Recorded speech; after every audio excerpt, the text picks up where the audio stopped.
Okay, so now we are coming to the point where we need to calculate the variance of a function of a discrete random variable, and that is the mathematical expression that we would like to calculate. So x, capital X, is a discrete random variable, which means it is possible taking a countable number of values, and it has a probability mass function, which is represented by p of x, and g is a real valued function which transforms the possible values of the random variable into another value. And we are interested in calculating the variance of g of x. That is the expected value of the square of the g of x minus the square of the expected value of g of x.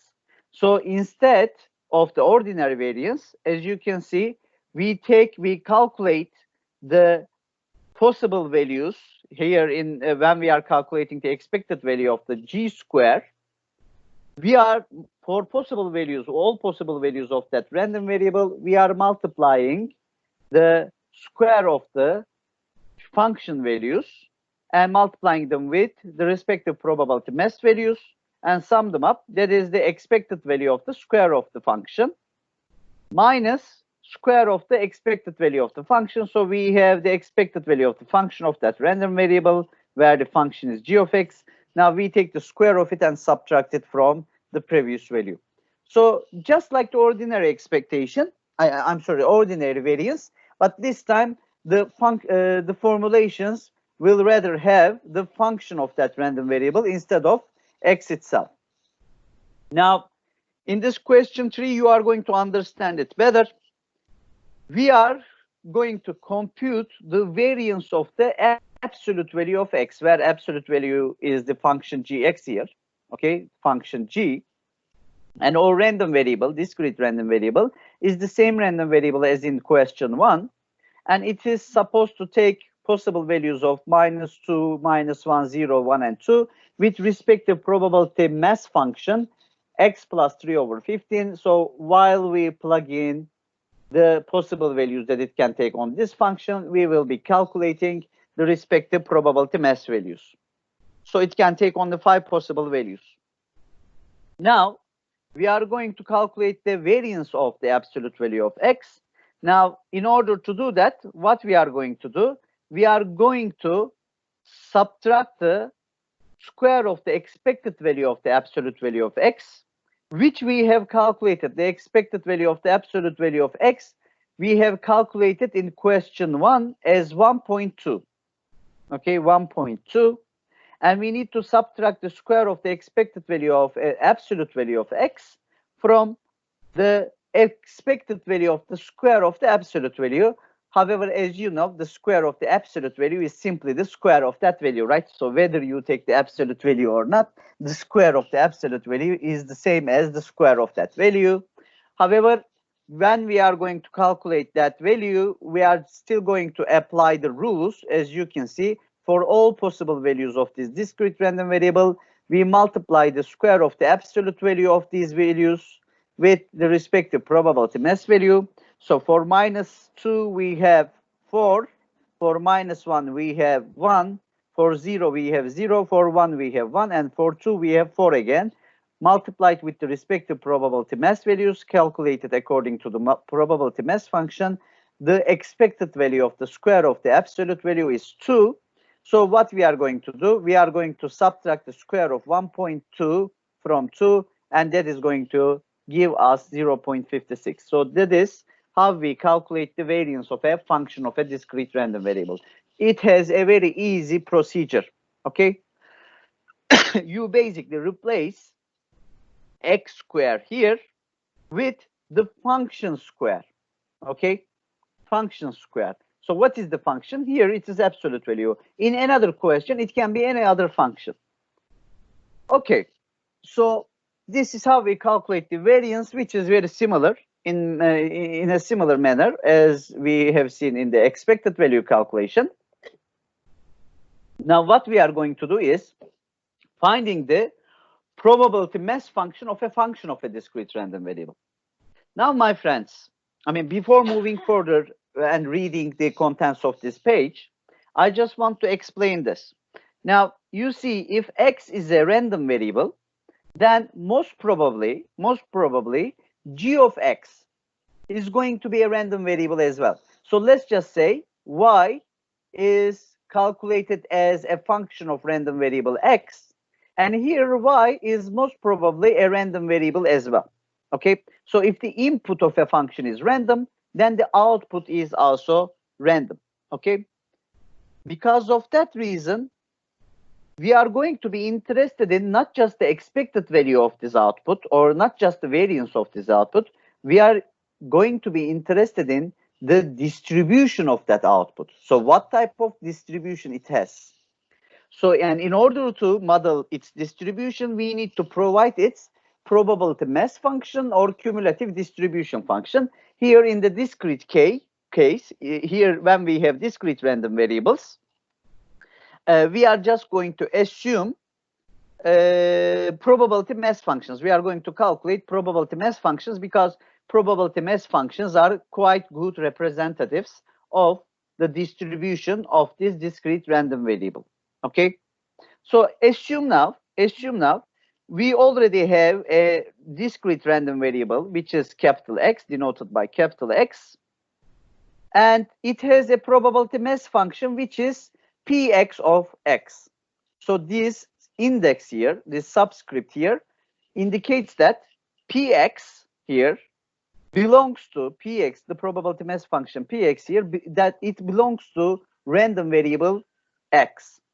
Okay, now by applying a real valued function g, we can transform x into another random variable y. So g is a real valued function of x, and our objective is to identify the distribution of y, or in other words, we need to determine the probability mass function of y, which is py of y.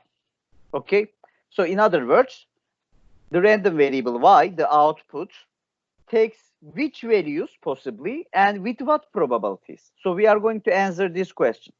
Now, for discrete random variables, the procedure to identify the probability mass function of the response variable here. So y is the response variable, x is the input, y is the response. The determination of the probability mass function of the response variable or the output is actually very easy and straightforward. So what we are going to do is this. First, we are going to identify the set of possible values of the input variable. So x, this capital X, can take all of these values. It can take x1, x2, x3, so on and so forth. So this is the set of values that the input random variable can take. And then for each of these possible values, I am going to calculate the respective response value. So if the input is x1, then the response will be equal to something. And if it is x2, then the response will be something else. Okay? But sometimes, depending on the type of function that we have, depending on g, sometimes different values here, different values as the input, as the possible values of input, different values can project into the same response value. Okay, so it is possible. With different input values, we can get the same output, depending on the definition of function g. So what we are going to do is this. With respect to the different input values, we are going to determine the different output values.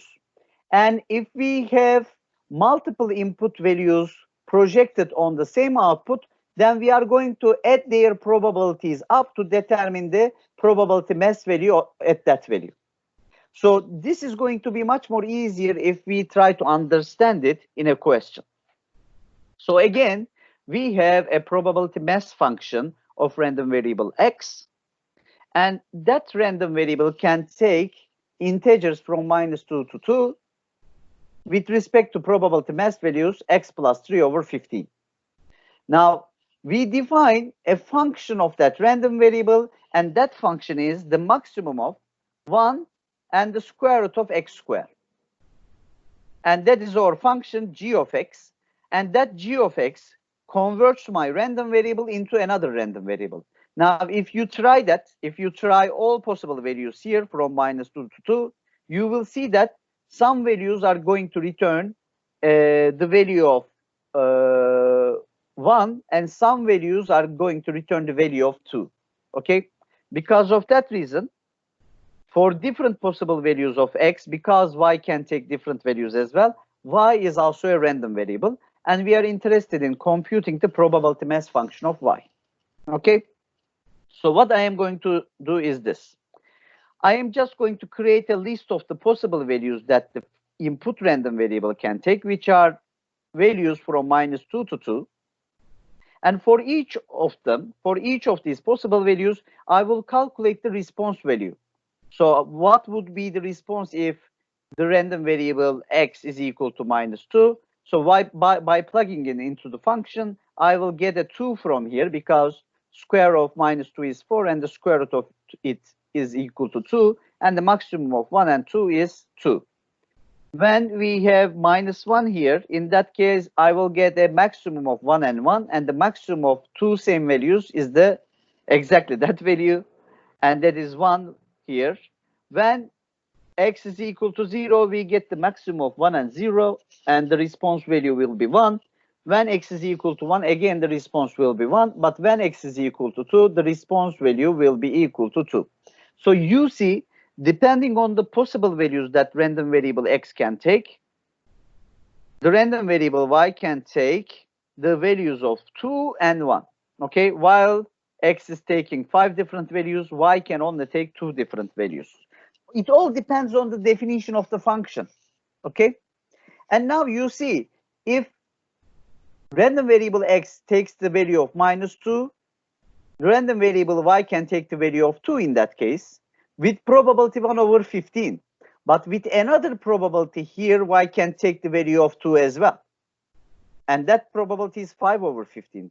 Therefore, I am going to sum these two probabilities up, and I will say that the random variable y can take the value of 2 with probability 1/15 plus 5/15, that is 6/15. And it takes the value of 1 with the sum of these three probabilities with probability 9/15. So 9/15 is 0.6, and 6/15 is 0.4. So this is the probability mass function of random variable y. Okay, so random variable y, the response value, can take the value of 1 with 0.6 probability and take the value of 2 with 0.4 probability, and it cannot take any other value. Therefore, elsewhere, the probability mass function shows a 0 value. So this is how we determine the distribution of a function of a discrete random variable.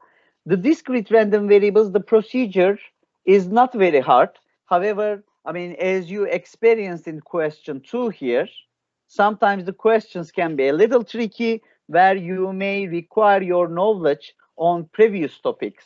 Okay, so in this question, we are using the convenient formula of the variance of a binomial random variable. So in order to solve this question, you need a knowledge on the binomial random variable. You also need a knowledge on the expected value of a function of a random variable. So here in this question, you combine multiple learnings from your previous courses with the topic that you have just learned in this chapter. Okay, now for continuous random variables, so the same issues, calculation of a function of a continuous random variable, the expected value, the variance, or a distribution of a function of a continuous random variable will be studied in this part of this chapter. Okay, now this time we are going to assume the input random variable x is a continuous random variable, and if it's a continuous random variable, then it is supposed to have a probability density function rather than a probability mass function. It has a probability density function, which is denoted by fx. Okay, so remember now, this function represents the relative likeliness of that continuous random variable over the possible values that it can take on. Or we can calculate the area under the PDF within a defined interval, so we can calculate the probability of that random variable to take on a value within that interval. Okay, and remember, for continuous random variables, the equations the equations, they do not have any probability. They have a probability of 0. So for continuous random variables, you cannot calculate the probability of that random variable to be exactly equal to a certain value. However, you can calculate the probabilities of intervals. Okay? Now, just like in the previous case, we assume that there is a real valued function g which transforms our continuous random variable into another random variable. That is a function of our random variable. And most probably, the output of this value will also be random as well. Most probably. Okay, if it is not an identity function, if g is not an identity function, then sorry, I am very sorry. If g is not a constant function, not identity, in the identity case, this means the input and the output are the same. But if x is changing in values, then the response is going to change in values in identity functions. However, if g is a constant function, in that case, the output will not be a random variable. Okay, but as I have told you, I mean, with a practical g value, g function here, we usually observe the output is also random as well. And here's the case, my friends. I haven't stated this, but if your input is a discrete random variable, then your output is also discrete random variable. Okay, if your input is a discrete random variable, then by defining function g, you are going to get the output as a discrete random variable as well. However, if your input is a continuous random variable, depending on the function g, the definition of function g, the output can either be discrete or continuous. Okay? So the output can be either discrete or continuous. Now, we are not going to study the cases where the function g converts the continuous random variables into a discrete random variable, because that is actually very easy to understand.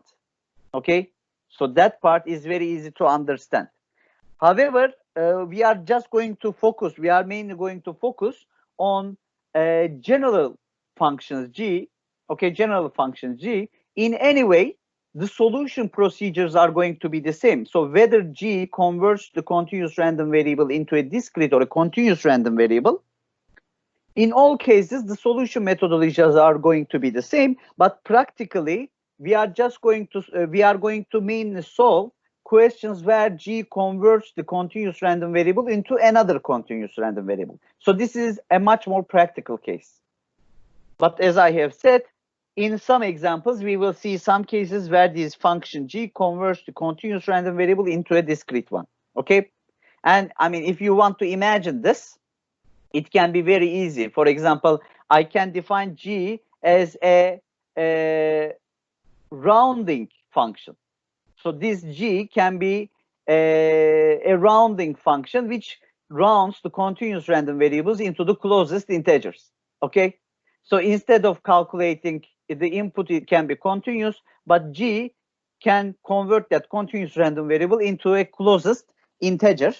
So in that case, g will convert a continuous random variable into discrete random variables. Okay? So that is rather easy, actually.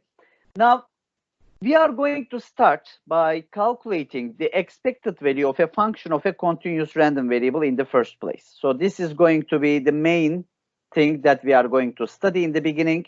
So this is the easiest part. And how do we do that? So we are just going to express the expected value of a function of a random variable, the expected value of g of x, that is supposed to be equal to the integral of function gx times the probability density function fx from -infinity to +infinity. So remember, for continuous random variables, how do you calculate the expected value? The expected value is calculated as x times the PDF integrated from -infinity to +infinity, or in the domain of the distribution, let's just say. However, if we are interested in calculating the expected value of a function of a random variable, then that x value will be replaced by the function of that x value. So we are simply going to multiply these two functions first. Two functions will be multiplied without plugging in any value. Then, because these two functions are going to be continuous, we are going to integrate that function. However, my friends, if the function g of x is not differentiable, if it is not differentiable at any point, then you need to be careful in calculating such integral, okay? So you may calculate that integral by partializing it into different regions, okay? So if g of x is not, so we are going to experience some examples related to that in any way, but if g of x is differentiable at all real values, in that case, you are going to be able to, most probably, you are going to be able to calculate that integral, okay? So sometimes you will get some integrals which are not going to be easily calculated, but in that case, you may use the techniques of simulation to estimate that expectation, but this is not a part of this course. We are just going to deal with theoretical integrations.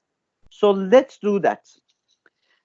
Okay, so we have the random variable x in this question, and it is a continuous standard uniform random variable. So do you remember the uniform random variables? So let me share my whole desktop, and I'm just going to open a Paint. If you cannot see my whole desktop right now, please tell me so by turning your microphone on. I suppose that you need to see my whole desktop. So remember now, we are talking about a uniform random variable. Okay, so for a uniform random variable, what is the probability mass function? I'm sorry, the probability density function for a continuous uniform random variable. The probability density function is equal to 1 over beta minus alpha if the value of random variable is between alpha and beta. Remember now, for a continuous uniform random variable, we say that there is a lower bound alpha and upper bound beta, and that random variable can continuously take any value between these two values with a constant density that is equal to 1 over beta minus alpha, and elsewhere the density function is simply equal to 0. Okay, so that is our probability density function for uniform. But in this question, if you check, it says x is a continuous standard uniform random variable. So if it is a standard uniform random variable, this means what? Alpha is equal to 0 and beta is equal to 1. Okay, in standard uniform random variable, we have alpha and beta respectively equal to 0 and 1. And in that case, for a standard uniform random variable, the f of x, the PDF, is simply going to be equal to the constant value of 1 for values between 0 and 1. And elsewhere, it is going to be simply 0. So this is going to be our probability density function for our random variable here.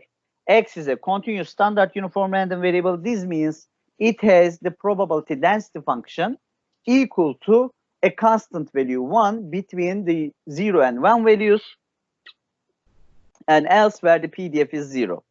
Now we are going to define 3 new random variables, and these 3 new random variables are defined as a function of that random variable, as a function of the continuous standard uniform random variable. Y is defined as x squared, W is defined as x to the power 3, and T is defined as x to the power 4. So the question tells us, calculate the expected values of each of these random variables. So in each of these expectations, we are basically calculating the expected value of a function of x. But in each of them, we have a different function. Now, what is the common property of these functions? All of these 3 functions are represented by x to the power n, right? So in the first function, x squared is x to the power n, where n is equal to 2. And here n is equal to 3. And here n is equal to 4. So instead of calculating each expected value respectively one by one, so why don't we calculate the expected value of x to the power n generally, assuming that n is a positive integer. N is a positive integer. Now, my input random variable x is a standard uniform random variable with lower bound parameter equal to 0 and upper bound parameter equal to 1. And the density of x, the PDF, the probability density function of x, is equal to 1 between 0 and 1, and it is equal to 0 elsewhere. And the expected value of the nth power of x is supposed to be calculated as the function, the input function of the expectation, which is x to the power n, times the PDF. And we are going to integrate this product from 0 to 1 simply because elsewhere the PDF takes 0 values. Okay? And the PDF between 0 and 1 is equal to 1. Therefore, all we need to integrate is x to the power n. And the integral of x to the power n is equal to x to the power n plus 1 over n plus 1. And plugging in 1 and 0 values and subtract from each other, we are going to get the result of this as 1 over n plus 1. So if someone is interested in calculating the expected value of x to the power n, assuming that n is a positive integer, the result will be 1 over n plus 1.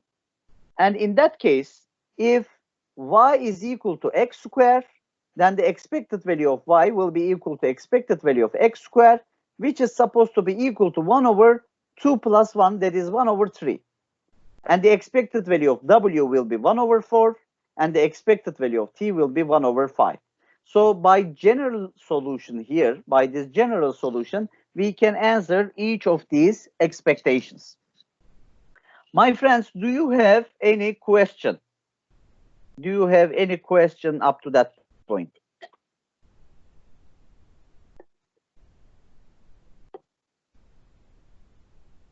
Okay, I suppose you do not have.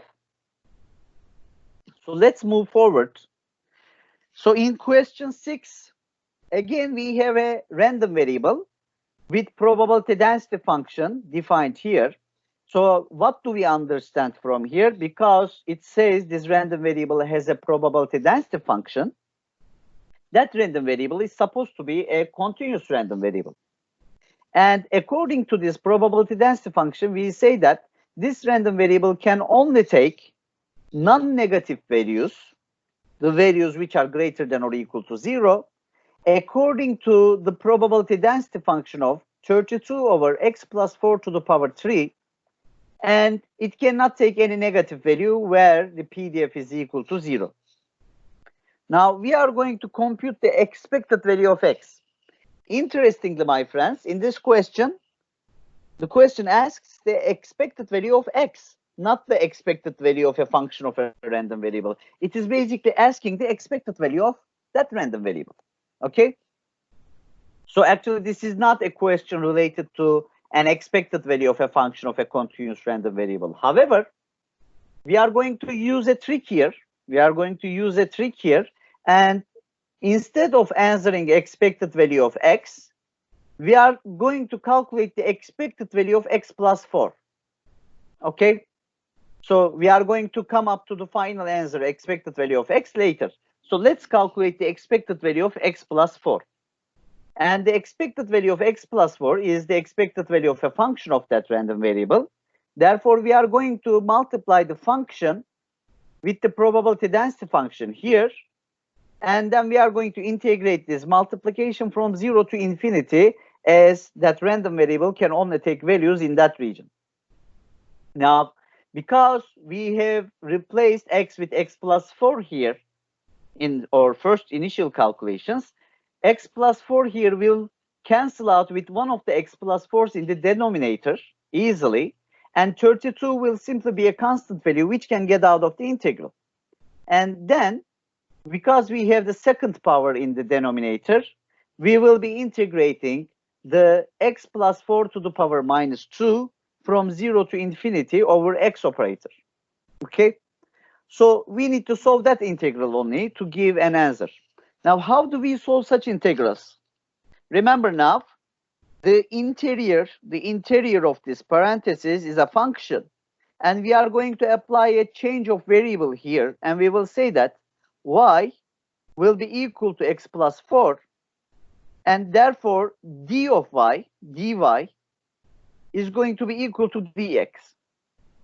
Then in this integral, we are going to replace x plus 4 with y, and dx will be replaced by dy. However, if x can take values from 0 to infinity in this integral, since y is equal to x plus 4, this means y can take values from 4 to infinity. Okay? So applying a change of variable, remember now, the change of variable is applied to the boundaries as well. Okay, we need to determine the respective boundaries in that change of variable.